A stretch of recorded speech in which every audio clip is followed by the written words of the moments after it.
राधा वल्लभ श्री हरिवंश, राधा वल्लभ श्री हरिवंश। वृंदावनेश्वरी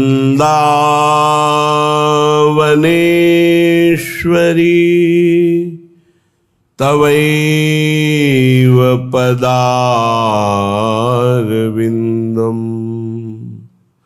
प्रेमामृतैकमकरन्द रसौघपूर्णम्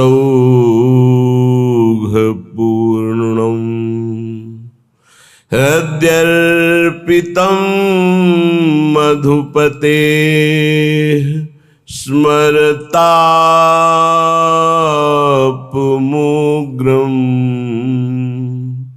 निर्वापयत् परम शीतलमाश्रयामि,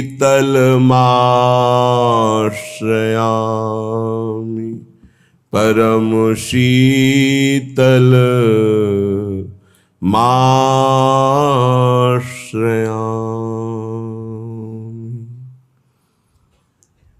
जानत प्रीति की रीति किशोरी, जानत प्रीति की रीति किशोरी।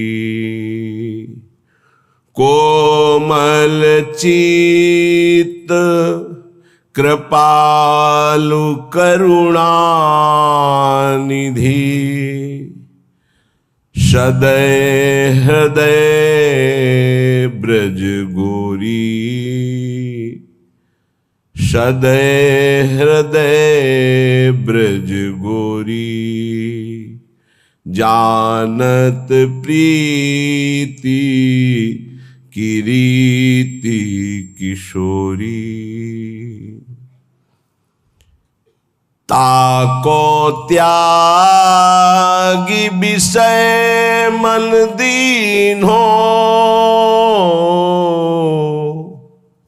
कैसी कुमति परम करुणामयी लाडली जू के चरणों का आश्रय मिला, श्री धाम वृंदावन का परिचय मिला, राधा नाम का संबंध मिला, पर ये मन, ये दुष्ट इंद्रियां, ये विषय में सुख मान करके प्यारी जू की नाम स्मरण वृत्ति का त्याग करके भोगों का स्मरण, भोगी पुरुषों का संग, भोग क्रिया, भोग सुख, कैसी कुमति है। सच्ची मानिए, कभी भी अपने मन पर साधक को विश्वास नहीं करना चाहिए। विश्वास योग्य मन तब होता है जब भगवत साक्षात्कार हो जाए, क्योंकि इसके बाद प्रभु के सिवा और कुछ दिखाई नहीं देता। तो फिर काम, क्रोध, लोभ, मोह, मद, मत्सर, इनका कोई प्रभाव नहीं पड़ता। जब तक सामने स्त्री है, पुरुष है, जड़ है, चैतन्य है, अच्छा है, बुरा है, तब तक ईमानदारी से कभी अपने मन पर विश्वास मत कर लेना, नहीं ये मन आपको नष्ट कर देगा। ऐसा फंसाता है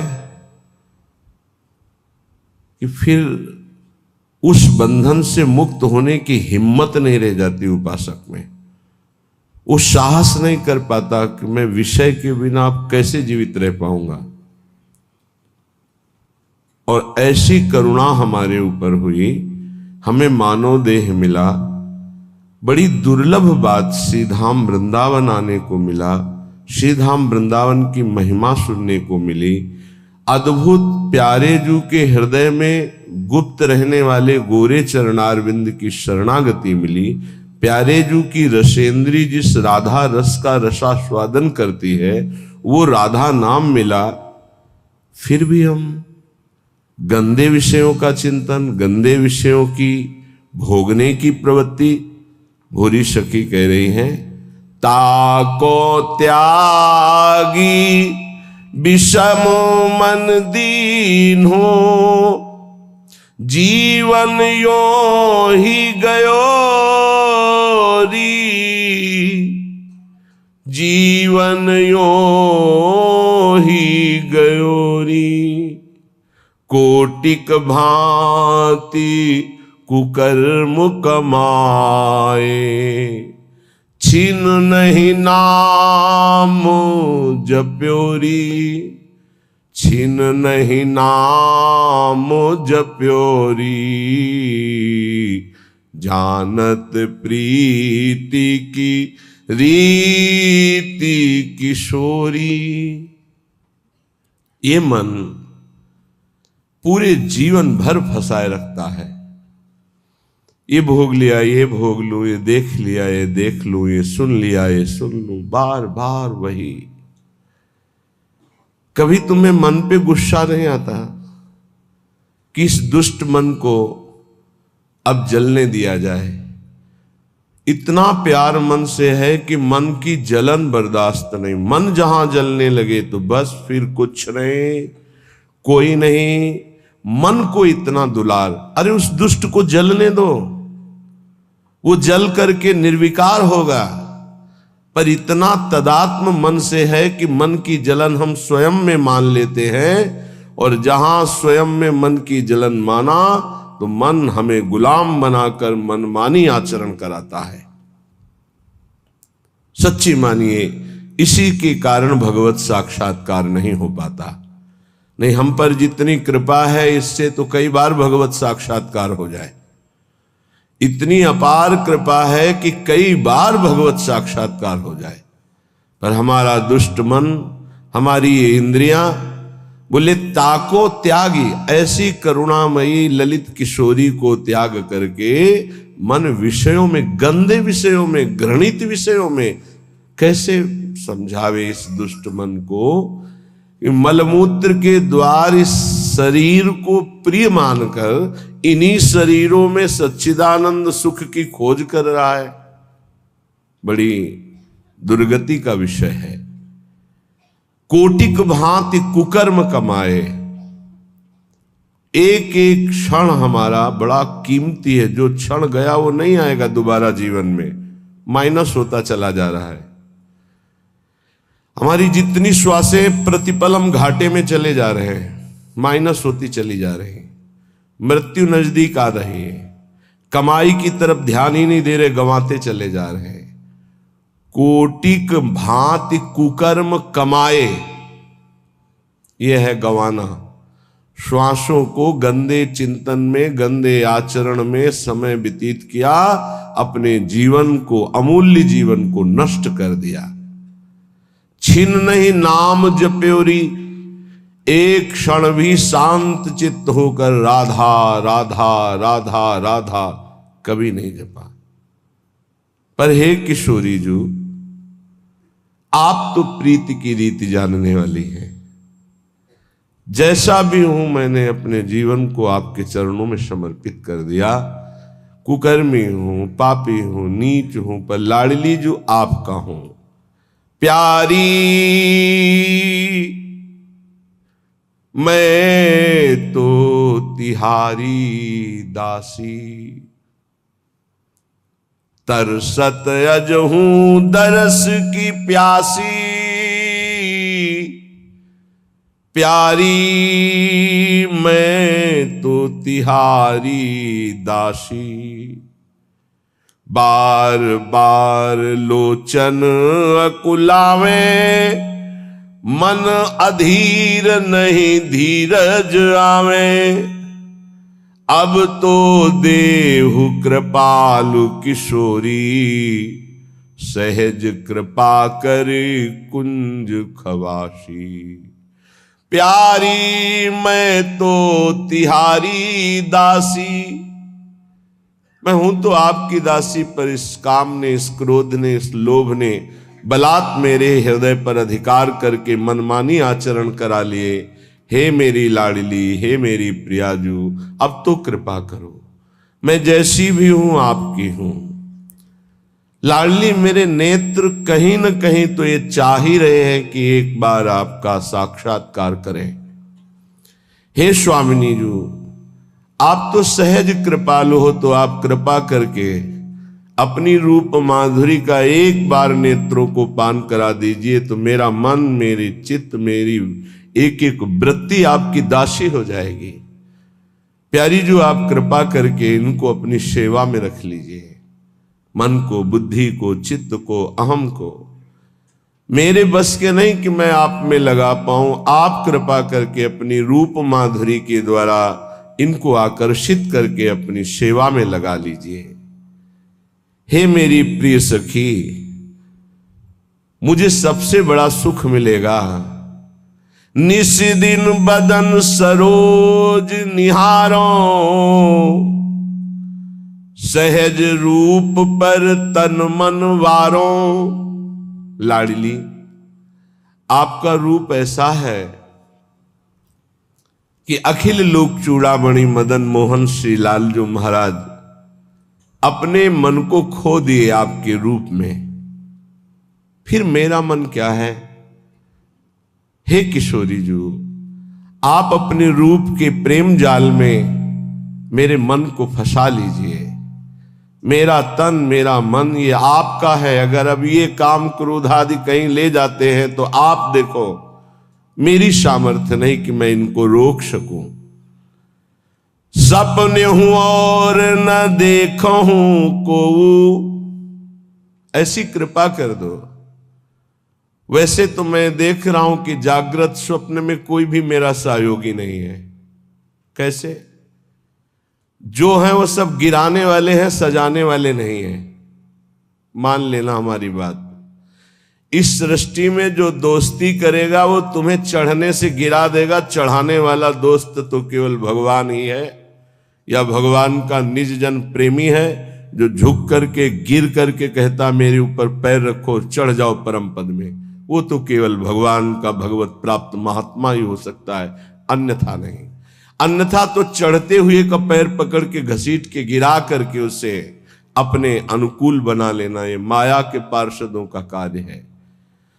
स्वप्न में भी हमारा कोई सहयोगी नहीं है, सच्ची मानिए, कोई सहयोगी नहीं। आप प्रगट में जिसे सहयोगी मानेंगे वही विक्षेप दे देगा आपके भजन में।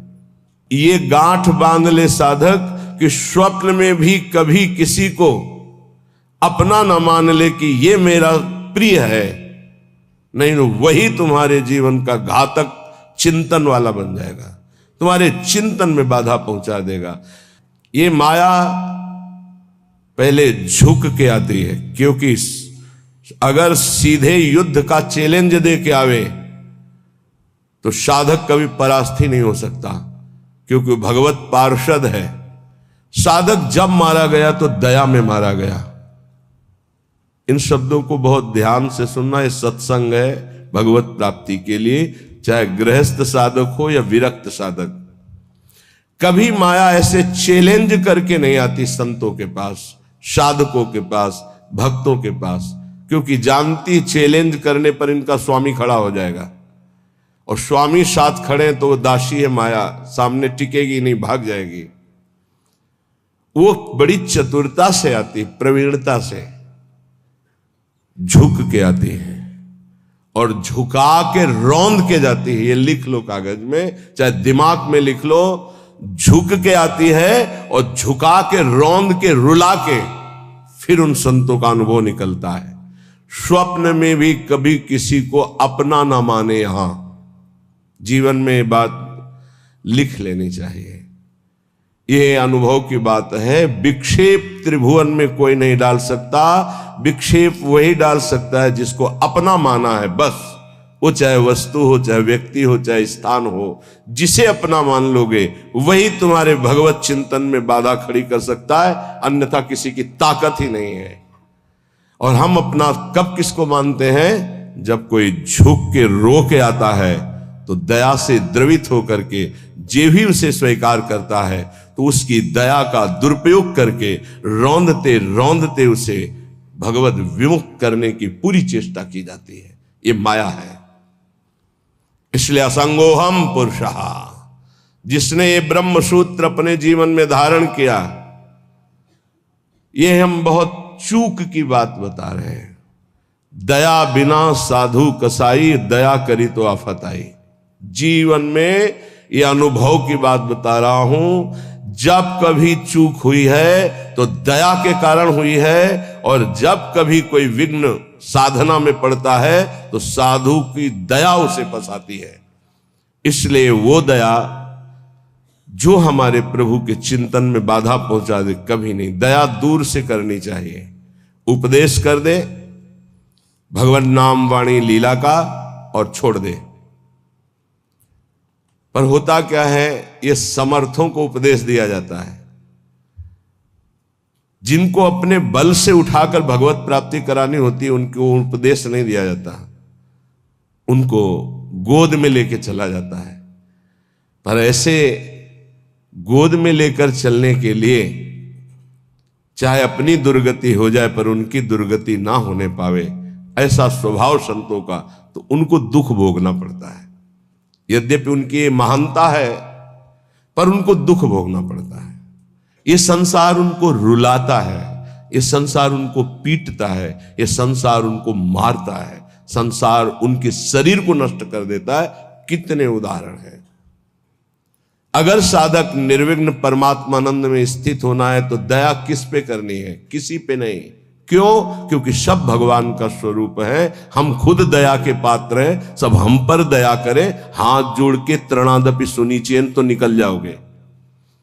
और अगर गुरु बने दया करके परम पद प्राप्ति कराने के लिए, तो उदारता है, ये उसका स्वभाव है। पर रो के यहां से जाना पड़ेगा, पिट के यहां से जाना पड़ेगा, और नाना प्रकार के प्रहार को सह के जाना पड़ेगा। ये बहुत आंतरिक बात कह रहा हूं, अगर समझ पाओ तो समझ लेना, नहीं आगे माया समझा देगी आपको। सिर्फ अपनी बात मनानी, उसकी बात नहीं माननी। सिर्फ अपनी निष्ठा में रहना है, उसकी तरफ झुकना नहीं, तो बात बन जाएगी, अन्यथा नहीं बनेगी। अगर ये रहा कि मुझे अपनी बात बनाने के लिए मुझे इसकी बात माननी, तो ध्यान रखना जीवन भर पछताना पड़ेगा, जीवन भर रोना पड़ेगा, और उसका कल्याण हो कि नहीं फिर संशय हो जाएगा। क्योंकि श्रद्धा शासन से प्रकट होती है, दुलार से नहीं। श्रद्धा कभी किसी की सुरक्षित रखनी है, उसकी श्रद्धा बढ़ानी है, तो कभी किसी को दुलार ना करे, ये गांठ बांध ले। आप इस भाषा को नहीं समझ पाएंगे, लेकिन इसको मान लोगे तो जीत जाओगे माया पर। संतों के अनुभव सुने जाते हैं, वो किसी राग द्वेष से युक्त नहीं होते, वो परमात्मा साक्षात्कार कराने वाले होते हैं। कभी भी साधक को, संत को, उपदेशक को दया करके, द्रवित होकर, अपने सिद्धांत का त्याग करके उसको सुधारने के लिए कभी ना झुके।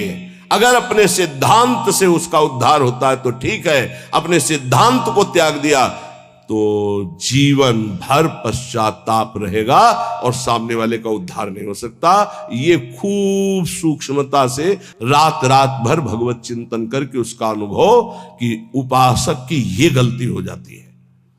अपने लोग किसी भी बात को, किसी भी घटना को घुस करके हुए घुनाक्षर न्याय, जो जैसे घुन गेहूं को ऊपर पूरा सुरक्षित रखता है और एक जगह से छेद करके अंदर जाता है और पूरा का पूरा माल ले लेता है, केवल खोखा रह जाता है, ऐसे उसे घुनाक्षर न्याय कहते हैं। किसी भी घटना, किसी भी शब्द पर घुस जाना और उसके रहस्य को निकाल करके ज्यों का त्यों ऐसा अनुभव करना, ये उपासक बड़े बड़े संतों से गलती हो जाती है। और इसी गलती का नाम साधुता है। इसी गलती का नाम साधुता है कि वो अपनी गति दुर्गति का ध्यान न रख करके पामर जीवों को परम पद प्रदान करने के लिए नीचे उतर जाते हैं। आओ हमारे सर पर पैर रखो और भगवत प्राप्ति करो। हम जैसे हैं वैसे प्रियालाल के हैं। हमारे प्रियालाल में अपार सामर्थ्य है। साधक जब तक भगवत साक्षात्कार न कर ले तब तक तटस्थ भूमिका रखे, कभी किसी को अपना ना मान ले, नहीं तो भगवत साक्षात्कार में बाधा पड़ जाएगी। तुम जैसे हो वैसे भगवत साक्षात्कार कर सकते हो। हमारी बात ध्यान रखना। काम है, क्रोध है, लोभ है, चिंता मत करो। ये नारकी गति प्रदान करने वाले शत्रु हैं, पर हम जिनके शरणागत हैं उनके प्रभाव से, जैसे जंगहा लोहा पारस के प्रभाव से सोना बन जाता है, तो पारस भी तो जड़ है। जड़ पारस अपना स्वभाव नहीं छोड़ती, तो चैतन्य घन परमात्मा और हमारी स्वामिनी किशोरी जो, वो अपना स्वभाव कैसे छोड़ देंगी? उनका स्वभाव ही है जो उनकी शरण में आ गया उसे निर्मल कर देना, प्रेम प्रदान कर देना। पर अपना कोई एक स्वप्न में भी नहीं होना चाहिए। सपने हो और न देखत कोई ऐसा सहयोगी नहीं है जो मुझे प्रियालाल में लीन करने का सहयोग करे। प्रियालाल से दूरी बनाने वाला मित्र तो मिल जाएगा। बड़ी विचित्र चाल माया की है। तुम्हारे में परमात्मा है जिसे तुम नहीं जान पा रहे हो, वही जनाने के लिए गुरुजन प्यार करते हैं। पर वो फिर क्या करता है? वो अपने में गर्व करके आज्ञा का उल्लंघन शुरू कर देता है, और उसको ऐसे जन मिलते हैं कि उसको सपोर्ट करते हैं उल्लंघन करने के लिए। अब वो जो उसकी चित्तवृत्ति गई थी कि इसको परमात्मा प्राप्ति कराएंगे, अब उस चित्तवृत्ति ने उसके चिंतन पर बाधा पहुंचा दी। गलत समय गया और अशांत असंतुष्टता पैदा करने की चेष्टा कर दी उस संग ने।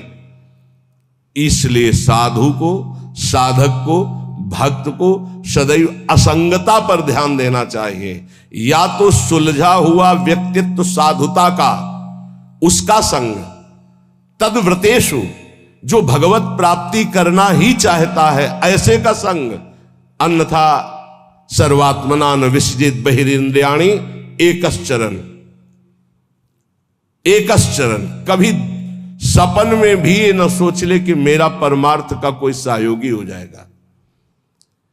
जैसे भगवान करुणा करके आखिरी बात अर्जुन से कहते हैं, मेरी बात मान लो, सर्वधर्मान परित्यज्य मामेकम शरणम व्रज अहम त्वाम सर्व पापेभ्यो मोक्षयिष्यामि। अर्जुन, ये अत्यंत गूढ़ बात कह रहा हूं, ये सबके सामने प्रकाशित होने वाली नहीं। तुम मेरे प्रिय हो, इस मेरी आत्मा हो, इसलिए मैं तुम्हें कह रहा हूं, मान जाओ, ऐसे चलो, ऐसे चलो।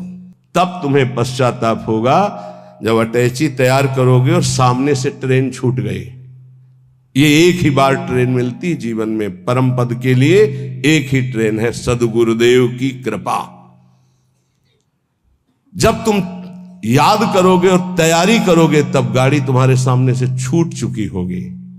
फिर केवल पछतावा ही पछतावा रह जाएगा।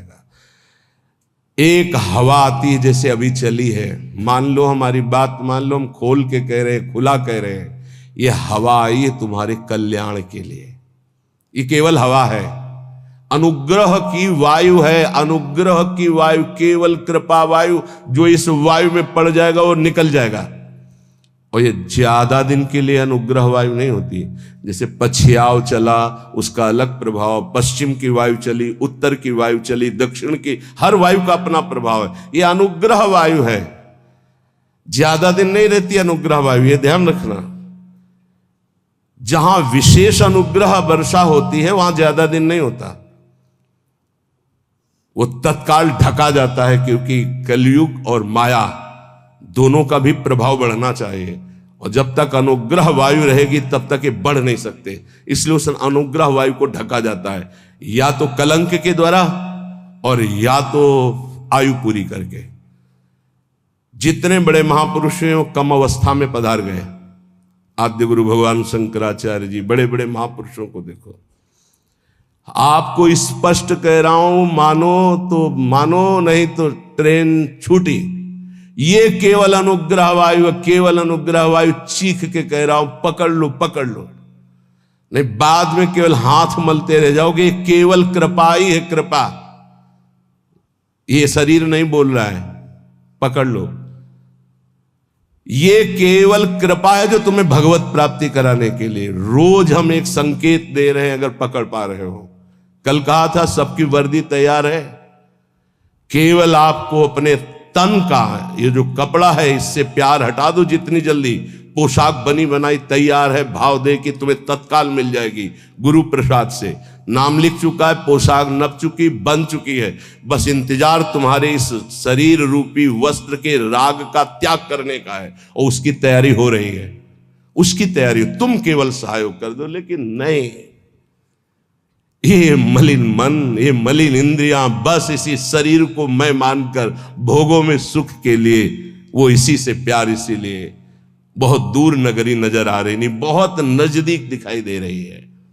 बहुत कम समय के लिए अवसर मिला है, जिसे तुम वर्षों मान रहे हो, ऐसे चले गए, ऐसे चले गए। इसलिए बहुत सावधान होकर जो सत्संग सुन रहे हो, कर लो भगवत प्राप्ति। तैयार केवल तुम्हें होना है भगवत प्राप्ति, तो इष्ट और गुरु कराएंगे।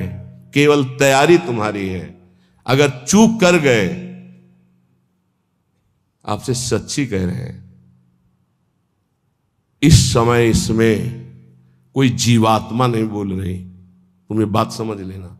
जैसे भूत का आवेश होता है ना, तो झाड़ने वाला कहता है ये भूत बोल रहा है।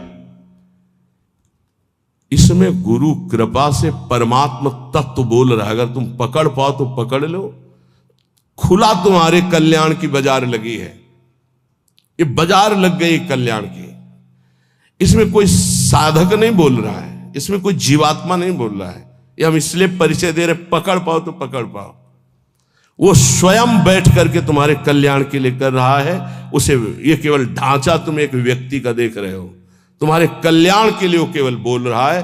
कल्याण के लिए केवल इस शरीर को चला रहा है, कल्याण के लिए केवल चेष्टा कर रहा है। अगर पकड़ पाओ तो पकड़ पाओ। ऐसे अवसर जब आते हैं तो बहुत कम समय के लिए ऐसे अवसर आते हैं। बहुत चतुर प्रवीण आदमी होता है जो सौदा तय कर लेता है और धनी बन जाता है। नहीं तो लोग इंतजार करते रहते हैं, जन्म जन्म इंतजार करते रहते हैं और सौदा नहीं हो पाता। गुरु से सौदा, तन मन प्राण श्वासें दे करके, नाम और मंत्र ले करके उनकी कृपा से निहाल हो गए। आज तक जिसने सौदा किया, लेकिन सौदा कोई बिरला ये कर पाता है। तन मन प्राण श्वासें गुरुदेव को दे दिया उनकी आज्ञा पर, और नाम मंत्र ले लिया, उसके प्रभाव से भगवदानंद में डूब गया। नहीं समझ में आएगा, नहीं समझ में आएगा। केवल गुरु आज्ञा का पालन करके भगवत प्राप्ति से ही गुरु ऋण से उऋण हो सकते हो। अन्यथा किसी और वैभव से या और किसी तपस्या से गुरु ऋण से नहीं उऋण हुआ जा सकता। मातृ ऋण, पितृ ऋण और ऋषि ऋण सबसे उऋण हो सकते हो, गुरु ऋण से नहीं। गुरु ऋण से सिर्फ भगवत प्राप्ति से उऋण हुआ जा सकता है। ये लिफाफा रखने से, ये नाना प्रकार की भोग सामग्री देने से तुम गुरु दीक्षा का दक्षिणा नहीं दे सकते हो। ये दक्षिणा, हम बोले राधा श्री कृष्ण बिक जाए तो भी इसकी कीमत नहीं दे सकते हैं। वो कह रहे हैं आधा नाम ही मुझे खरीदने के लिए पर्याप्त है, पूरा धा बोलना तो बहुत बड़ी बात है। श्वास, प्राण, मन, तन समर्पित गुरु को, उनकी आज्ञा पर कर्तव्य कर्म करना। मन समर्पित गुरु को आराध्य देव के नाम मंत्र और उनकी लीला चिंतन में लगाना। श्वास कोई खाली ना जाए, ये भेंट गुरुदेव को। तन मन प्राण कहते श्वासों को ही। अगर तन मन प्राण समर्पित हो गया तो सौदा पक्का। वो तुम्हारे अंदर है, किसी साधना से वो बढ़ता या घटता नहीं है। असाधन से घटता नहीं, साधना से बढ़ता नहीं है। ये अज्ञानी जीव नहीं समझ पा रहे। साधन से वो बढ़ता नहीं है, असाधन से घटता नहीं है। केवल असाधन त्याग से साधना करने से पर्दा हटता है। बस तुम हटा पाओ नहीं, खुद हटा के दर्शन दे देंगे। कपट का पर्दा झपट करके लाडली लाल फाड़ देते हैं, उनका जो ऐसे हो जाते हैं, अधीन हो जाते हैं। पर ये अहंकारी जीव अधीन होना जानता ही नहीं है। लाख प्रयास करो, वो समझ ही नहीं पा रहा है कि अनंत जन्मों के बाद मुझे ऐसा अवसर हरि ने दिया है मुक्त होने के लिए। इसलिए भाई प्रार्थना है, मान लो इस समय आपको अवसर मिला है केवल भगवत प्राप्ति का। सावधान होकर के अगर सुन लिए, समझ लिए, तो भगवत प्राप्ति बहुत इससे ज्यादा सरल सृष्टि में कोई कार्य नहीं है भगवत प्राप्ति जैसा। संसार में सब जन यही कहते हैं कि भगवत प्राप्ति जैसा कठिन कोई कार्य नहीं है, और हम आपको वृंदावन की भूमि से कहते हैं भगवत प्राप्ति जैसा कोई सरल कार्य नहीं है। ये कब? जब केवल प्रभु अपने हो जाएं तब, और प्रभु को अपनापन में ना लेकर के अपनापन शरीर और शरीर संबंधियों से तो जन्म जन्म मुनि जतन कराहे, जन्म जन्मांतर करते रहो बहुत दूर नगरी। अगर गुरु कृपा से बात समझ में आ जाए कि भोरी सखी के स्वप्न में और कोई नहीं, जागृत की तो जाने दो, स्वप्न में कोई नहीं। प्रियाजू,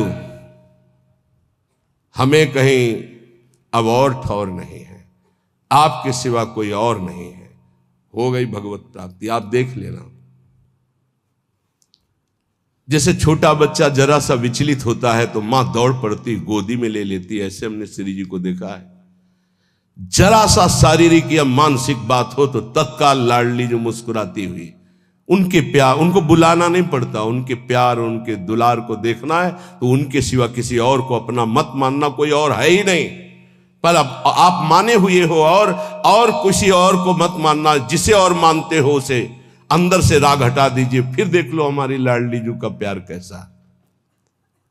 मनन करना हमारी इन प्रार्थनाओं को, हमारी इन बातों को। सच्ची कहते हैं इस समय कृपा की वायु चल रही, अगर वायु के अनुकूल चल जाओगे तो नौका भवसागर से पार हो जाएगी, और प्रतिकूल कोशिश करोगे तो भंवर में फंस जाएगी। वायु का कुछ नहीं बिगड़ता, वो तो आई और गई। वो सिर्फ आपकी कृपा, वायु आपका कल्याण करने के लिए आई है, उसे पकड़ लो तो पकड़ लो।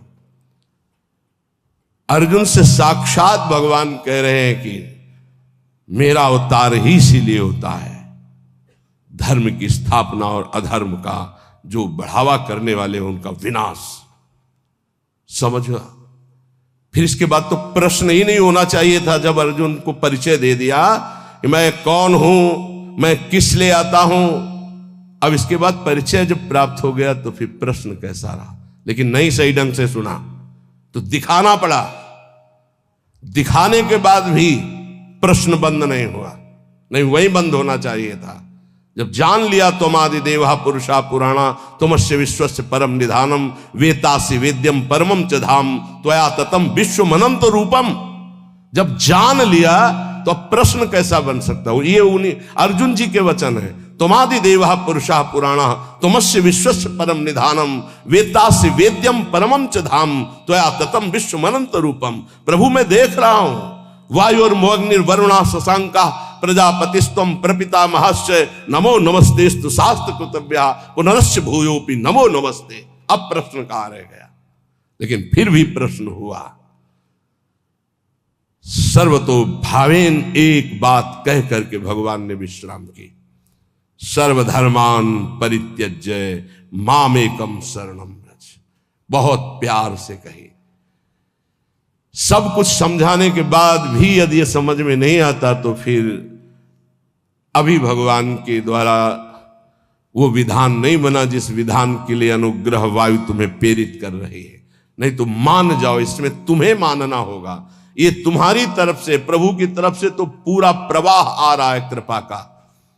बार बार तो बनत नहीं आ संजोग अनूप मानुस्तन वृंदा विपिन रसकन संग विविरूप। ये बहुत बढ़िया संयोग बन गया, बहुत बढ़िया। प्यारी जो बहुत कृपालु, जरा सा शारीरिक या मानसिक तो मुस्कुराती हुई लाडली जो खड़ी है, ऐसी करुणामयी किशोरी के सिवा किसको अपना। अगर किसी को अपना मान रहे हो तो ये तुम्हें मजाक लगेगा जो हम बोल रहे हैं, और अगर अपना नहीं मान रहे हो तो ये तुम्हें अनुभव में आने लगेगा कि मेरी लाडली जो प्रतिपल मुझे देख रही। जहां जरा सा मानसिक विक्षेप हुआ तो स्वप्न में विराजमान है, वो जागृत में विराजमान। इतना प्यार करने वाला कोई है ही नहीं त्रिभुवन में, हरि भी नहीं है। जितना लाडली जो प्यार करती उतना हरि भी नहीं करते। हरि भी को कभी कभी गुस्सा आ जाता है, वो भी इंतजार करते हैं कि बुलाओ त्राहिमाम होकर के। इंतजार कर रहे हैं द्रौपदी के त्राहिमाम का। हे, इंतजार कर रहे हैं। विचार करो जरा, भक्त जब तक त्राहिमाम नहीं बोलेगा तब तक हरि इंतजार कर रहे हैं, लेकिन मेरी लाडली जो नहीं, हमने नहीं बुलाया। हा किशोरी, ऐसा नहीं। ये हा किशोरी प्रेम में निकल सकता, दर्द में नहीं। हरि से भी ज्यादा महादुलार लाडली जो, क्योंकि हरि इंतजार करते देखा। जब तक तुम्हें अपने दांतों तक का भरोसा रहा तब तक हरि, और जब दांत का भरोसा छूटा, द्वारिकाधीश गोविंद तो वस्त्रावतार हो गए। हमारी श्री जी इतना इंतजार नहीं करते। पर ध्यान रखना, अपनापन केवल श्री जी से हो, नहीं तो आप प्रश्न कर दोगे कि मैंने बुलाया भी नहीं आई, क्योंकि कोई और है आपका। जिस दिन अपनापन केवल श्री जी का होगा तो ये त्राहिमाम बोलना हरि के लिए है। हमारी लाडली जो अलबेली सरकार है, वो दौड़ पड़ती हैं, वो ये नहीं देखती हैं कि अब मुझे बुलाए तब मैं जाऊं। ऐसा हमारी श्री जी का स्वभाव नहीं।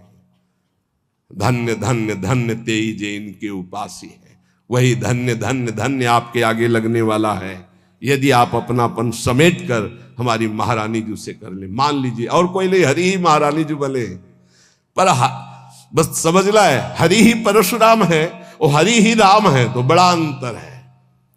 हरि ही लालजू है, हरि ही लाडली जू है, पर लालजू के हृदय का प्रेम वो हमारी श्री लाडली जू के रूप में अद्भुत करुणा, अद्भुत दया। कैसे तुम्हें बताए? उनकी मुस्कुराहट में दिल में जो पावर आता है वो दवा आज तक बनी ही नहीं। दिलवर की मुस्कुराहट से जो दिल में पावर आता है वो आज तक दवा ही नहीं बनी। कैसे समझोगे तुम इन बातों को? अपनापन केवल लाडली जू से। स्वप्न में भी और कोई नहीं, चरण सरोज अनन्य उपासी। बस ये ठसक लानी है कि श्री जी के सिवा हमारा कोई नहीं। जिस दिन ये आ गई तो आप जीत जाओगे। किस पर? माया पर नहीं, हरि पर विजय। अजित को जीत लोगे, हरि अधीन हो जाएंगे। तो क्या लाडली जी केवल मुस्कुरा रही थी?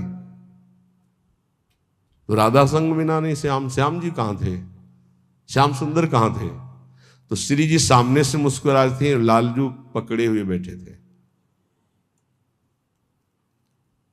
तो श्री जी हमारी तरफ मुस्कुरा रही थी या लालजू की तरफ? निर्णय करना मुश्किल है। सच्ची कह रहे हैं। जब ऐसे देखो तो मुस्कुराती हुई श्री जी थी, जब ऐसे देखो तो जहां श्री जी की दृष्टि होती वहां लालजू। जिस पुष्प पर लाडली जू की दृष्टि होती, लालजू से कर कमल में लिए होते हैं, तो वो ऐसे लिए होते हैं और वो सामने मुस्कुराती होती है। ये हरिवंश बल से कह रहे हैं। मान लो, केवल मान लो। यहां कोई तपस्या साधना काम नहीं करती, केवल अपनापन काम करता है। बहुत भोरी सरकार है, बहुत करुणामयी है। श्रीपाद प्रबोधानंद जी महाराज, महाभाग्यई प्राप्तम, जो हम बोलते हैं वो जूठा नहीं बोलते हैं महापुरुषों के। महाभाग्यई प्राप्तम बपुरिद मिहा कर्णि महिमाद्भुतो वृंदाटव्या कलित मखिलम स्वप्न सदृशम शुभायामाश्वासो नहीं मतो नापि वपुषी क्षणेस्मिन्नेव त्वं तदभिचल वृंदावन वनम। अपने को जब तक अपना भार लिए रहोगे तब तक डुबोना ही डुबोना है। अपना भार बहुत सुलझ कर।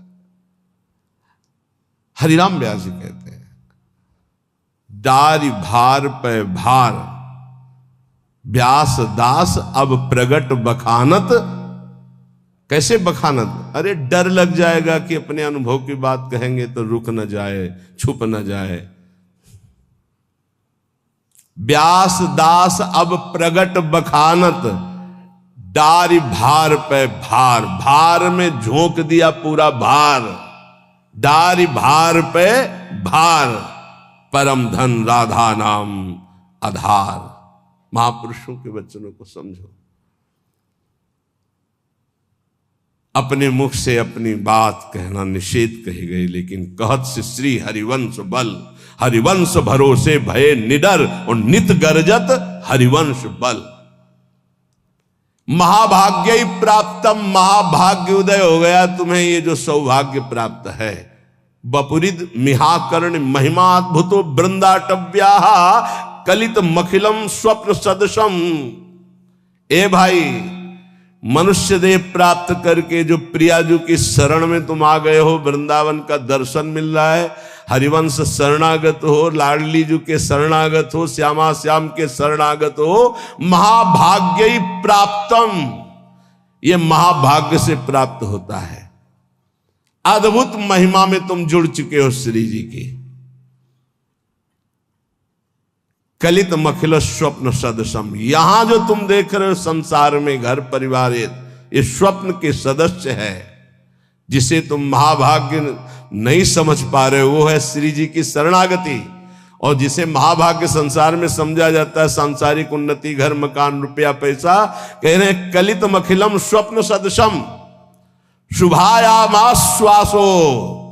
आहा, मैं तुम्हें केवल आश्वासन ही नहीं दे रहा हूं, महाशुभ का संकेत कर रहा हूं कि एक भी श्वास राधा नाम से खाली न जाए, कुछ ही दिनों में देख लेना। नहीं नहीं मतो नापि वपुषी, ये तुम्हारा शरीर टिकेगा नहीं, जाएगा। जितनी श्वासें रह गई वर्तमान में, विश्वास दिलाता हूं केवल ऐसी बात नहीं है, ये परम सत्य बात है। हर श्वास में नाम जप करो, भगवत प्राप्ति निश्चित। अभी इसी क्षण शरीर छूट जाए तो भगवत प्राप्ति निश्चित। इसी क्षण तू दिव्य वृंदावन के लिए प्रस्थान करेगा।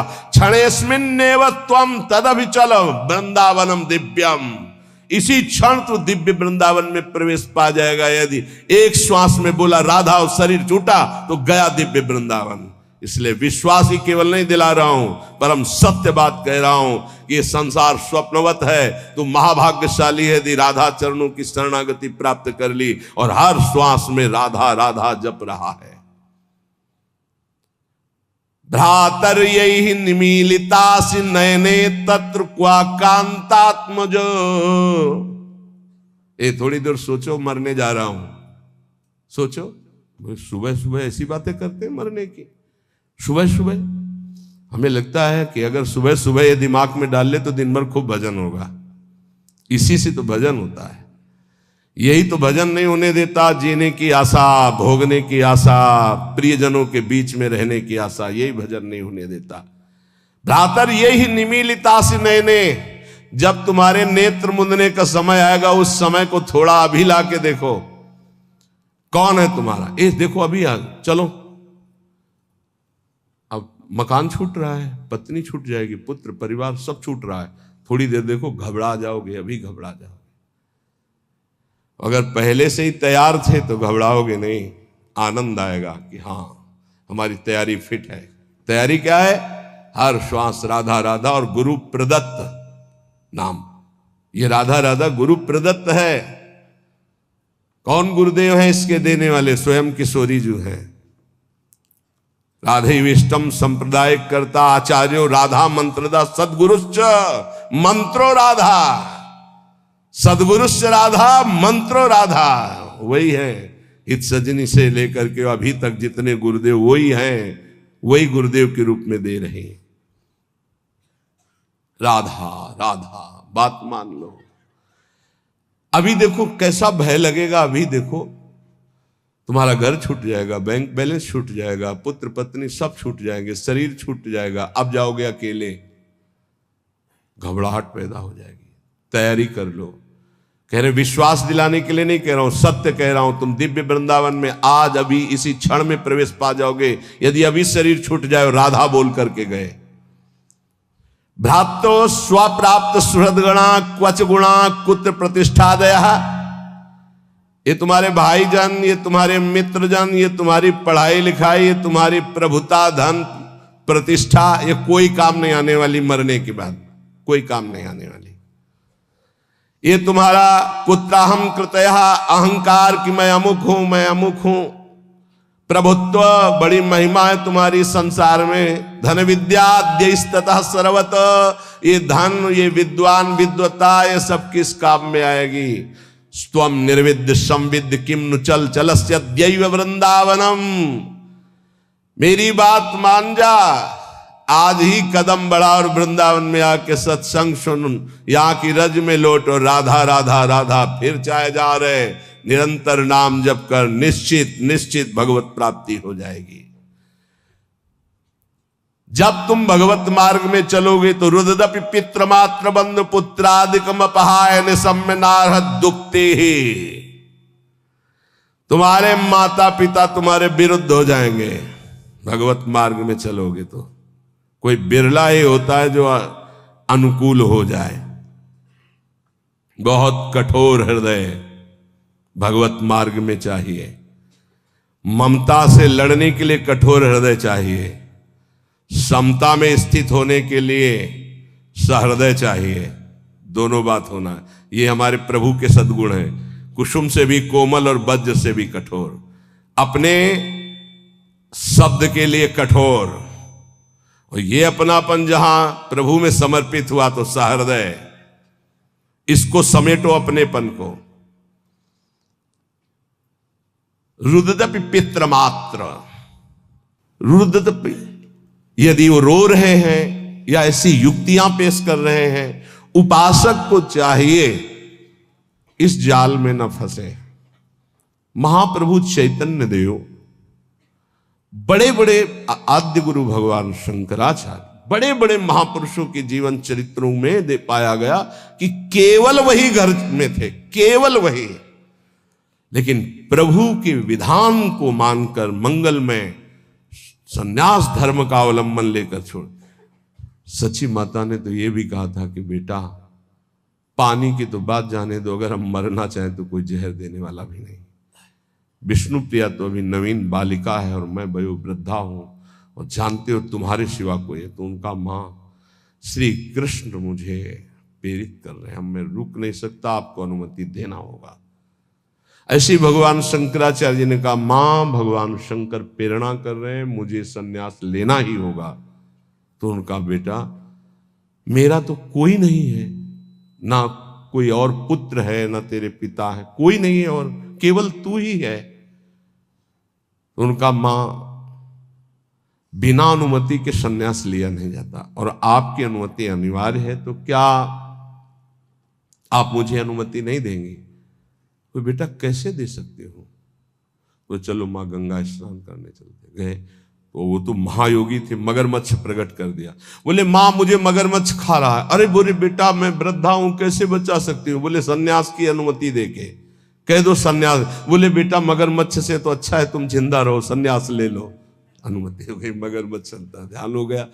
तो उनका बेटा अंतिम संस्कार करने वाले तो तुम ही हो। तो उनका माँ वचन देता हूं कहीं भी होऊंगा और सुनूंगा कि माँ का शरीर पूरा हो रहा है तो अंतिम संस्कार मैं करूंगा। आकर के दंड रख करके शिष्य को दे करके भगवान शंकराचार्य ने माँ का संस्कार किया।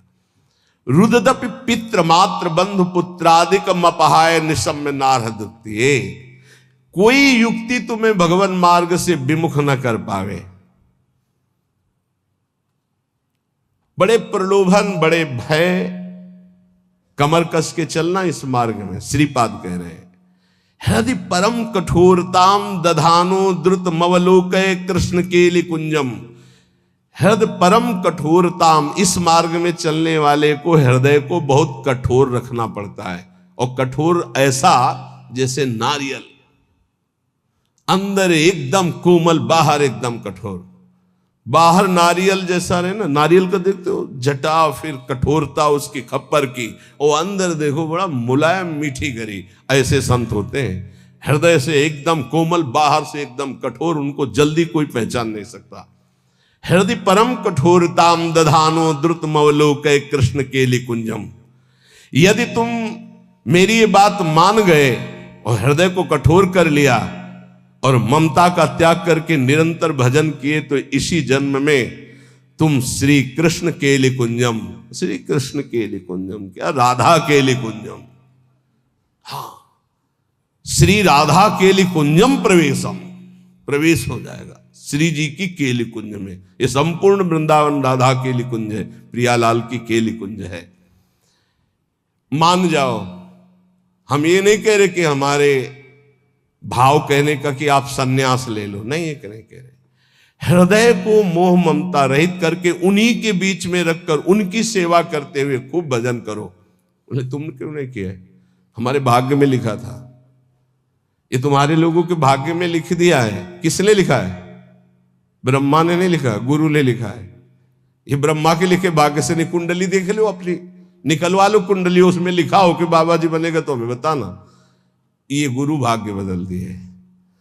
ये संत जन जहां जाते हैं ना, नारद सिख जे सुनहि नर नारी, अवसि भवन तजी होहि भिखार। संतों को भिक्षा देने का मतलब जानते हो? संचित कर्म, क्रियमाण कर्म सबका नाश और महाभागवत पदवी प्रदान कर देना। जहां संत जाते हैं, जहां संत जूठन गिरती है, जहां संत वचन होते हैं, वहां माया की दाल नहीं गलती। वहां परमात्मा प्राप्ति के लिए उस जूठन से एक न एक पौधा तैयार होता ही रहता है। जहां संतों का चरणामृत गिरा और संतों की जूठन गिरी, वहां एक नया बीज प्रकट होता है। कौन? सो कुल धन्य उमा सुन जगत पूज्य सुपनीत, श्री रघुवीर परायण जे जन उपज विनीत। नाम प्रसंग कहे तो उपदेश जाया, धर्म धन्य सो देश धन्य सो कुल जे जन्म भयो। धन्य सो तात धन्य सो माय, संतत सकल सुनो चितलाय, श्री हरिवंश प्रताप। ए जाना है श्री जी मिल गई तो अनंत जन्मों की बिगड़ी बन गई। जिसे भगवत प्राप्ति होनी होती है उसके लक्षण क्या होते हैं? श्री भगवान सिद्ध पुरुष के लक्षण और भगवत प्राप्ति जिसको होनी होती है उसके वो आदर्श लक्षण होते हैं। भगवान श्री कृष्णचंद्र जी गीता जी में कह रहे हैं कि हे अर्जुन, यदृच्छालाभ संतुष्टो, ये बहुत सुंदर श्लोक है, जीवन में उतारिएगा। यदृच्छालाभ संतुष्टो द्वंद्वातीतो विमत्सरः, समः सिद्धाव सिद्धौ च कृत्वापि न निबध्यते। यदृच्छालाभ संतुष्टः, हे उपासक, ये सिद्ध महापुरुष के लक्षण है और उपासक को ये धारण करना चाहिए जिसे भगवत प्राप्ति करनी है।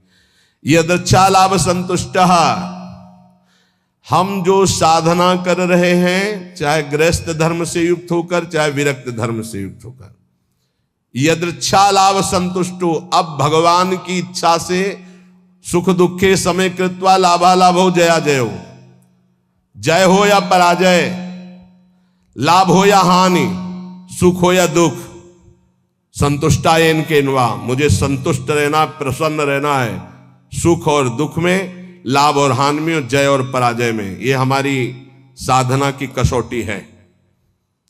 साधना में पराजित हो गया और शांत है, यही तो साधुता है। यदृच्छा लाभ संतुष्टो, हम फल प्राप्ति का उद्देश्य रख करके अगर साधना करेंगे तो हम विक्षेप को प्राप्त हो जाएंगे। ध्यान देना, हमको समता पर ध्यान देना है, यह है साधना का फल। और इस पर ध्यान प्राय नहीं। समता का क्या मतलब? हार और जीत में समान, लाभ और हानि में समान, सुख और दुख में समान। ये भगवान के वचन है। सुख दुखे समय कृत्वा लाभा लाभो जया जय, चित्त विक्षेप में या आनंद में समान, परिस्थिति बिगड़ी हुई या सही समान, कोई साथ दे रहा है या नहीं समान, साधना का फल मिल रहा है या नहीं समान। अरे 20 साल हो गए अभी वही काम क्रोध लोभ, समान वृत्ति, विक्षेप नहीं, शांत। यदच्छा लाभ संतुष्टो द्वंद्वातीतो विमत्सरः, बहुत अमृतमय। हम साधना कर रहे हैं, अनुकूलता मिले या प्रतिकूलता, लाभ मिले या हानि, मान मिले या अपमान, स्तुति मिले या निंदा, विकार है या निर्विकार, पर हमारी स्थिति में फर्क नहीं पड़ेगा, हमारी निष्ठा पे फर्क नहीं पड़ेगा, हमारी श्रद्धा पे फर्क नहीं पड़ेगा। यदृच्छा लाभ संतुष्टो, पकड़ो पकड़ो इस बात को, अभी आनंदित रहोगे। हमें मतलब है नहीं अपने हृदय से, क्यों नहीं मतलब है? हमने दे दिया ना प्रभु को। बोले हमारा मन शांत नहीं, तो तुमने दिया क्या? यार किस तरह झूठे दानी हो, शरणागति तो यही से होती, तनुवांग मनोभिरमलई सोहम तयुवाश्रिता, शरीर मन वाणी कर्म प्राण सब कुछ प्रभु को समर्पित, मैं सहित। अब हमारा क्या, ये तो हरि का है, प्रियाजू का है। फिर सुन लो, योगी सांगोपांग साधना करता है, साधना में कायरता नहीं है, लेकिन फल में अनुकूलता वे या प्रतिकूलता, लाभ मिले या हानि, मान मिले या अपमान, स्तुति हो या निंदा, जो कुछ भी हो उस समय अंतःकरण में सम रहना, यह साधना की उत्तम अवस्था है। असंतोष पैदा ना होने पावे। ये तो हुई विरक्त साधक या भगवत भक्त की। अगर गृहस्थ में है तो जैसे उत्तम व्यापार करता है, व्यापार में घाटा हो जाए या लाभ हो जाए तो भूले नहीं, घाटा हो जाए तो प्रभु को भूले नहीं, समान भाव। फिर हम प्रयास करेंगे। अंतःकरण बिगड़ना नहीं चाहिए, श्रद्धा नहीं बिगड़नी चाहिए। हर एक परिस्थिति में तुम्हारा अंतःकरण अपनी आराधना में लगा रहना चाहिए, तो उसके हृदय में जो फल होगा उसका नाम होगा समता, जो भगवत प्राप्ति का स्वरूप है। ऐसा नहीं कि लाभ का और हानि का उसे ज्ञान नहीं होता, होता है, पर उसको दुख नहीं होता। किसको? जो भगवत आश्रित भजन करने वाला होता है। लाभ होने पर अभिमान नहीं होगा, हानि होने पर दुख नहीं होगी, जय होने पर फूलेगा नहीं, पराजय होने पर निराश नहीं होगा। परिणाम में सुखी दुखी ना होना यह साधक का लक्षण है। परिणाम में सुखी दुखी होना यह संसारी पुरुष का लक्षण है। साधक का अंतःकरण अनुकूलता प्रतिकूलता के असर से ऊपर होता है। संसारी पुरुष का हृदय अनुकूलता पे हर्षित होता है, प्रतिकूलता पे रोता है, शोकित होता है। तुम संसारी पुरुष नहीं हो, घबराना नहीं, क्योंकि तुम साधक हो, भगवान के शरणागत हो। अंतःकरण में तुम्हारे ऊपर कोई प्रभाव नहीं पड़ना चाहिए अनुकूलता या प्रतिकूलता का। ये कब? जब पापाचरण नहीं होंगे तब। पापाचरण होंगे तो केवल बातें सुनोगे, इसका प्रभाव पड़ेगा। यदृच्छा लाभ संतुष्टा, जैसे प्रभु तुम्हें रख रहे, जोई जोई प्यारो करे, सोई मोई भावे। देख लो, प्यारे हराना चाहते तो हम जीतना क्यों चाहें? हम राजी है। प्यारे दुख में रखना चाहते तो हम सुखी क्यों होना चाहें? हमें दुख वो सुख से भी बढ़कर है जो हमारे प्यारे बने तो रघुबरते बने, और बिगड़े तो भरपूर। हम उस बिगड़ने पर भी सुखी हैं, क्योंकि प्रभु के विधान से हो रहा, मैंने थोड़ी सोचा है। यदिच्छा लाभ संतुष्टा, पहला बैठा लो, किसी भी स्थिति में विचलित नहीं होना। किसी भी स्थिति में नहीं, ऐसा नहीं होता। लाभ हो या हानि हो, अनुकूलता हो या प्रतिकूलता हो, मान हो या अपमान हो, निंदा हो या स्थिति हो, समान भाव रख के तब माना जाएगा इष्ट प्रेम या गुरु प्रेम। जोई जोई प्यारो करे, सोई मोई भावे। ये कोई सरल भाव नहीं है। प्यारे ने कैंसर दे दिया, भावे गाओ, जोई जोई प्यारो करे, सोई मोई भावे। अनुकूलता में तो सब गाते हैं, जोई जोई प्यारो करे सोई मोई। प्रतिकूलता में गाओ, जोई जोई प्यारो करे, सोई मोई भावे। आगे कह रहे द्वंद्वाती तो विमत्सरः, जो भगवान का भक्त होता है उस पर किसी भी द्वंद्व का प्रभाव नहीं पड़ता, सिद्ध महापुरुष पर। पूज्यपाद श्री उड़िया बाबा जी महाराज, प्रभुदत्त ब्रह्मचारी जी ने बहुत बड़ा संत संगोष्ठी रखी थी, जिसमें हरि बाबा और उड़िया बाबा भी पधारे थे। तो उस समय एक सन्यासी महान जो भारत में यश प्राप्त किए हुए थे, उनके गुरुजन। सिद्ध महापुरुषों की स्वाभाविक यश कीर्ति होती रहती है, तो उससे जो भगवत तत्व के ज्ञान होना और भगवत तत्व का बोध होना, इसमें अंतर होता है। तो भगवत तत्व के ज्ञानी थे वो, पर भगवत तत्व बोध संपन्न महापुरुष तो उड़िया बाबा थे। उन्होंने बस समस्या इतनी थी कि हरि बाबा जब घंटा बजाते थे तो सबसे पहले ओ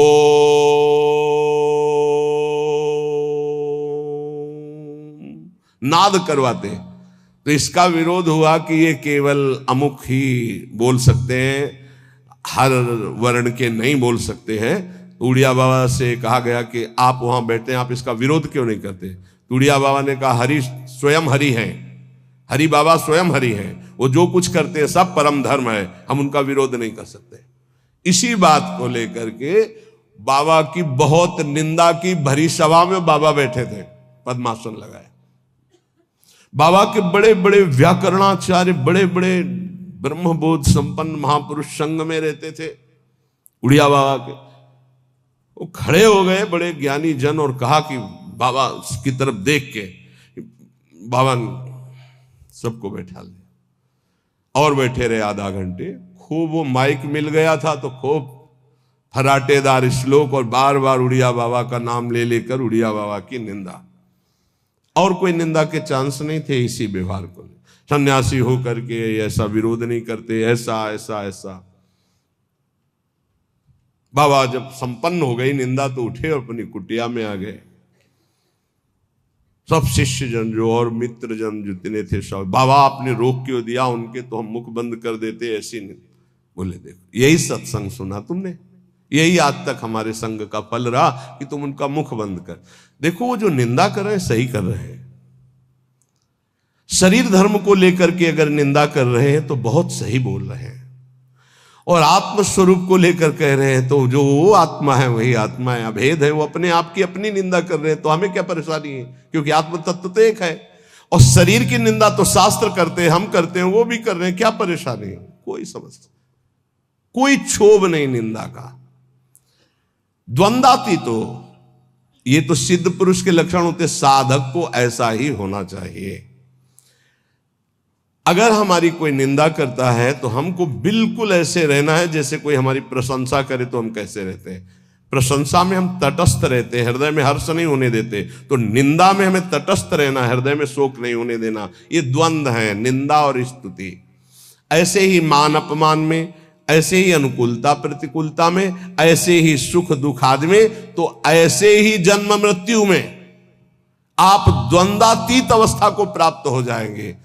ना आपको मृत्यु का भय होगा, ना जन्म का भय होगा, क्योंकि आप जीवन मुक्त हो जाएंगे। भक्त द्वंद्वातीत होता है। और विमत्सरा, ये बहुत बड़ा दोष है, ये दोष बहुत बड़ा है। इसे कहते हैं ईर्ष्या, मत्सरति, मेरे से आगे निकला। ईर्ष्या बहुत बहुत बुरी है, और ये बहुत बड़ी जगह से होती है। छोटे मोटे को तो समझे में नहीं आती कि मेरे अंदर ईर्ष्या है, बड़े बड़े में ईर्ष्या होती है। जब अपने से अधिक किसी की प्रशंसा या सुख देखकर जलन जो होती है, उसे कैसे मत्सरता, ईर्ष्या। अगर ईर्ष्या का किंचित मात्र भाव है तो चाहे जितना इष्ट कृपा करे, गुरु कृपा करे, वो जलेगा, कुछ उस पर फर्क नहीं पड़ेगा। बहुत विचित्र है ये ईर्ष्या। विमत्सरहा, मत्सरता रहित होना चाहिए साधक को। सिद्ध पुरुष में ईर्ष्या नहीं होती। ईर्ष्या इतना दोष सूक्ष्म है, कंचन तजना सहज है, सहज तिया का नेव, मान बड़ाई ईर्ष्या दुर्लभ तजनाए। दुर्लभ है जो कंचन कामनी पर विजय प्राप्त किए हुए, वो भी ईर्ष्या पर। बहुत विचित्र है, बहुत विचित्र। किसी की भी बड़ाई सुनकर उनकी निंदा करना शुरू कर देना, ये ईर्ष्या करवाती है। हाँ सब ठीक है भैया, ऐसे से निंदा कर देना, हृदय में उनके प्रति जलन होना। थोड़ी भी ईर्ष्या यदि हृदय में है तो भगवत प्राप्ति या भगवत प्रेम नहीं होने देगी। इसको मिटा दो। जिसके प्रति ईर्ष्या, उसके चरण वंदना करो, उसको हाथ जोड़ो, उसको और प्यार करो, जिससे ईर्ष्या तुम्हारे हृदय में उसके प्रति ना होने पावे। ये अपनी कोशिश से होगा, दूसरे की कृपा से नहीं। आप ये मत समझे इसमें, ये ईर्ष्या सबसे बड़ा सूक्ष्म दोष है, और ये बड़े बड़े साधकों और संतों में भी जागृत हो जाए यदि सावधान न रहे तो ये बहुत बड़ा दोष। इसीलिए लिखा कंचन तजना सहज है, सहज तिया का ने, मान बड़ाई ईर्ष्या दुर्लभ तजनाए। ईर्ष्या से बहुत बड़ी हानि हो जाती है, बहुत बड़ा अपराध बन जाता है। इसमें निंदा आदि दोष, बहुत गलती हो जाती है, बहुत बड़ी गलती हो। इष्ट छूट जाएंगे, गुरु छूट जाएंगे, ईर्ष्या नहीं छूटेगी। मतलब बहुत ही ये सूक्ष्म विषय ईर्ष्या मत्सरत मेरे से आगे निकला जा रहा है। ये ईर्ष्या बहुत मत्सर विमत्सरहा, भक्त विमत्सर होता है। चाहे जितना आपस में प्रेम हो, ईर्ष्या जागृत हो जाए तो एकता, मित्रता, भाव, श्रद्धा सब नष्ट कर देगी। चाहे जितना प्रेम, ईर्ष्या जागृत हो जाए तो बहुत दूरी बना देती ईर्ष्या। वैर और भिन्नता ये पैदा करना इसका काम है। भिन्नता, दूरी बना देना और दुश्मनी पैदा कर देना, ये ईर्ष्या का काम है। साधक इस दोष से बचे, बड़ा भयानक दोष है ईर्ष्या। ये बहुत जल्दी हो जाता है। छोटों में तो कम होता है, बड़ों में ज्यादा होता है। छोटों में छोटे स्तर से होता है, एक दो व्यक्ति। ईर्ष्या बड़ों में बहुत जोर की होती है। सुना है हमने, शब्द सुने हैं, तो उससे लगा कि ये ईर्ष्या बहुत जोर की होती। किसी की भी बड़ाई हो, फौरन निंदा। ये हमने सुना है, फौरन निंदा शुरू। हाँ ये तो ठीक है, पर लगा के उड़ गए, निंदा शुरू कर दी। ईर्ष्या बहुत विचित्र है। अपने में गुणाभिमान और दूसरे में दोष दर्शन, ये ईर्ष्या करा देती है और सारी तपस्या भजन सब खो देता है। ईर्ष्यालु, कुछ नहीं रह जाता ईर्ष्यालु के हृदय में। इसलिए भगवान कह रहे हैं विमत्सरा, सिद्ध पुरुष में तो होती नहीं है और साधक में इसे मिटानी होती। स्वयं से मिटेगी, ये बात ध्यान रखना। लाख उपाय करके देख लिया, नहीं गई। स्वयं से मिटना है। स्वयं जब तक नहीं मिटाना चाहोगे, ईर्ष्या नहीं मिटेगी। ईर्ष्या जिधर झुक जाए उधर द्वेष पैदा कर दे, लड़ाई झगड़ा पैदा कर दे और नाश शुरू कर देती ईर्ष्या। बहुत बहुत विचित्र। बहुत गुरु की बढ़ोतरी देखकर शिष्य को ईर्ष्या हो सकती है। ईर्ष्या शिष्य को हो सकती। सूली पे चढ़वा दिया, जहर खवा दिया, मारने का संयोग बना दिया। बहुत से ऐसे उदाहरण पाए गए। ईर्ष्या। भला सदगुरु परब्रह्म, उनकी महिमा को देखकर ईर्ष्या कैसे हो सकती है? हो जाती है। जब अपने में गुणाभिमान होता है तब ईर्ष्या हो जाती है। यहां तक शिष्य की महिमा को देखकर गुरु के हृदय में ईर्ष्या पैदा हो गई। ऐसा भी, जबकि शिष्य तो अपना पुत्र, अगर उसकी महिमा बढ़ती है तो गर्व का विषय होता है कि हमारा ही तो बेटा है, हमारा ही तो वैभव है ये। पर ऐसा नहीं। जहर खिलाने की चेष्टा की गई शिष्य को। वो चरित्र में, रामानुजाचार्य जी के चरित्र में पढ़ के देख लीजिए। ईर्ष्या बड़े स्तर में प्रकट हो जाती है। अगर ब्रह्म बोध नहीं, भगवत प्रेम की प्राप्ति नहीं, तो ये प्रकट हो जाएगा, ईर्ष्या प्रकट हो जाएगी। सदगुरुदेव भगवान के वचन, किसी भी क्रिया की प्रतिक्रिया ईर्ष्या से हो सकती है। किसी भी क्रिया की प्रतिक्रिया, ये गुरुजनों के प्रति भी हो सकती है, शिष्य के प्रति भी हो सकती है, मित्र के प्रति भी हो सकती है, बहन बहन में हो सकती है, भाई भाई में हो सकता है, पिता पुत्र में, कहीं भी ये ईर्ष्या हो सकती है। और ये सर्वनाश के सिवा इसका कोई परिणाम नहीं होता। केवल नाश और पतन के सिवा इसको कोई परिणाम नहीं होता। ये शब्द याद कर। ईर्ष्या का केवल, किसी और का नहीं, अपना। ईर्ष्या केवल नाश और पतन के सिवा और कुछ नहीं देती है।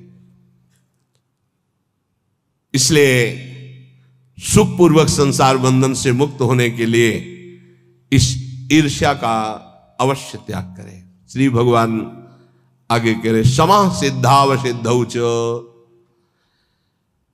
साधक दोनों बात में समान भाव रखे, सिद्धावस्था और असिद्धि में। साधना सफल होती नहीं दिखाई दे रही तो भी हमारी सफल, राधा नाम व्यर्थ जाएगा क्या? वृंदावन वास, वृंदावन आना, सत्संग सुनना व्यर्थ जाएगा क्या? हमारे अंदर ठीक है, दिव्यता नहीं आ रही तो आज नहीं आ रही, कल आएगी, नहीं आएगी तो नहीं आएगी। राधा राधा राधा, भगवान आदेश करे।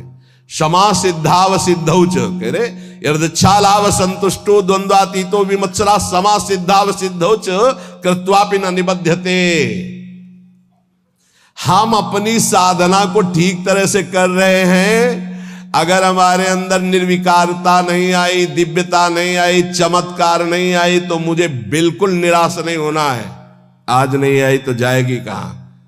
अवश्य आएगी, क्योंकि खेती वही है भाई। किसी कोई आज फसल काट रहा है तो कल हमारा नंबर आ रहेगा काटने का। कहा हमको निराश नहीं होना है। सिद्धि असिद्धि में सम रहने का मतलब है राग द्वेष हर्ष शोक आदि विकार न होना। सिद्ध असिद्धयो सबो भूत्वा। ऐसा लग रहा है कि मुझे साधना का बड़ा लाभ मिल रहा है तो फूलो मत। ऐसा लग रहा है इतने दिन हो गए करते हुए कोई लाभ तो नहीं मिल रहा, तो चूक मत करना, लाभ निश्चित मिलेगा, समय का इंतजार करो। सिद्धि असिद्धि में सम रहो, अर्थात तुम्हारी साधना में कोई फर्क नहीं पड़ना चाहिए। क्यों? क्योंकि मैं प्रभु के लिए कर रहा हूं, प्रभु मेरे लिए जो विधान कर रहे हो बहुत मंगल में कर रहे हैं। मैं नीच अधम इस योग्य नहीं हूं कि अभी स्थिति आवे इसलिए वैसे रख रहे। जैसे रखो, जोई जोई प्यारो करे सोई मोई भावे, सिद्ध पुरुष। तो साधक को ये लक्षण धारण करना है। कृत्वापि न निबध्यते, ऐसा योगी कभी बंधता नहीं है। जो यदच्छा लाभ संतुष्टो द्वंद्वातीतो विमत्सरहा, जो द्वंद्वों से अतीत है, ईर्ष्या रहित है, जैसे प्रभु रख रहे वैसे राजी है। और जो सिद्ध्या सिद्धियों समो भूत्वा, सिद्धि असिद्धि में सम है, उसको त्रिभुवन में कोई बांध नहीं सकता। वो जीवन मुक्त महापुरुष है। इसलिए भगवान इस श्लोक में सिद्धों के लक्षण बता रहे, साधकों को यही धारण करना है। कई प्रश्न आते हैं कि 6 महीने से नाम जप कर रहा हूं, कुछ 6 महीने से नाम जप कर रहा हूं, कोई लाभ तो नहीं मिल रहा है। जन्म जन्म मुनि जतन कराई। कितने जन्म से तुम्हारा कितना हिसाब किताब जमा है? 6 महीने से किस कोटि का भजन कर रहे हो? कितने पाप नष्ट हो गए तुम्हें क्या पता है? ईमानदारी से आज्ञा का पालन करते हुए चुपचाप भजन करते रहो, तुम्हारा मंगल हो जाएगा। सिद्धि असिद्धि में सम रहो, मान अपमान में सम रहो, लाभ हानि में सम रहो, सुख दुख में सम रहो। किसी से ईर्ष्या मत करो, ये ईर्ष्या सर्वनाश कर देती है। विमत्सरहा, ईर्ष्या, जिससे ईर्ष्या हो जाए उसकी चरण वंदना करो, सब बहुत जल्दी ठीक हो जाएगा। लेकिन वो ऐसा नहीं होगा। जिससे ईर्ष्या करेगा वो वक्र दृष्टि से देखेगा। ऐसे अगर ये ना रहे तो मैं सुखी हो जाऊं, ऐसा ईर्ष्या अनुभव कराती। सामने कमरे वाला अगर ना रहे ना तो बहुत बढ़िया भजन हो। अगर मैं कहीं ऐसी जगह रहूं कि इसका चेहरा ना देखना पड़े, ईर्ष्या ऐसा नहीं। हमारे अंदर कमी, उसको हमें दूर करना है, बाहर वाले से नहीं। हम अगर अपनी ईर्ष्या को सुधार लिए, सिद्धि असिद्धि में सम हो गए, जैसे मुझे प्रभु रख रहे हैं वैसे अभी हमें परमानंद की अनुभूति हो जाएगी। देखो, भगवान की आज्ञा अनुसार चलोगे तो जीवन का परम लाभ प्राप्त हो जाएगा। बढ़िया अवसर निकल चलो, कोई विश्वास खाली न जाए। राधा राधा राधा, और सब कुछ सहना सीख जाओ। बस इसी से परमात्मा प्राप्ति होती है। 2 बातें जीवन में ध्यान रखो, भगवान का स्मरण न छूटे और सहन शक्ति। सहत सहत बाढ़े भगत, जितने सहनशील बनोगे उतने उच्च कोटि के महात्मा बन जाओगे। अंदर से, बाहर से भले पैजामा कुर्ता में रहो या स्त्री शरीर में रहो, अंदर से तुम्हारी स्थिति महान आत्मा की हो जाएगी। सहनशीलता और नाम स्मरण, ये 2 तुम्हें ऊंचाई में पहुंचा देंगे। शेष चर्चा आगे। श्री राधा वल्लभ लाल की।